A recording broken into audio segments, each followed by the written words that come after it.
இதுல பாத்தீங்கன்னா செய்யுளில் ஓசை குறையாத போதும் ஒரு வினையற்ற பொருளில் வரும் பெயர் சொல் தொழில் பெயராக அளவெடுத்து வருவது சொல்லிசை அளபடை எனப்படும். அப்ப இங்க வந்து வினையச்சம்னு வருது, சரியா? வினையச்சம், பெயர் சொல், தொழில் பெயர், இந்த மூணு வரணும், சரியா? செய்யுளில் ஓசை குறையாத போதும் ஒரு வினையற்ற பொருளில் வரும் பெயர் சொல் தொழில் பெயராக அளவெடுத்து வந்தால் அது சொல்லிசை அளபடை எனப்படும். பாயிண்ட் நம்பர் 2 பாத்தீங்கன்னா பிரித்தால் 3 அசைகளாக பிரியும். பிரித்தால் 3 அசைகளாக பிரியும். பாயிண்ட் நம்பர் 3 ஈ என்ற இந்த எழுத்து, ரைட்டா? ஈ என்ற எழுத்து கடைசியில் மட்டுமே வரும், வேற எந்த எழுத்தும் வராது. புரியுதா?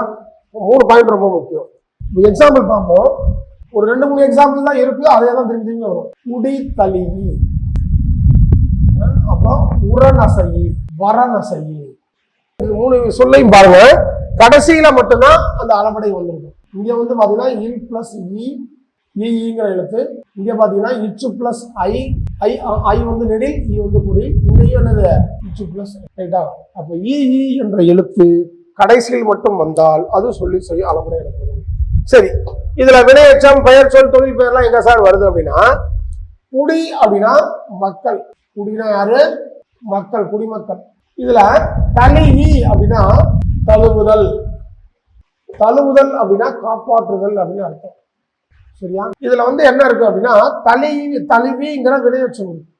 ஏன்னா தழுவுதல்ல தலிவிங்கிற வினையச்சம். குடிமக்களை யார் காப்பாற்றுறது? மன்னன். அப்ப மன்னன் என்பது பெயர் சொல், சரியா? கரெக்டா வந்துருச்சா?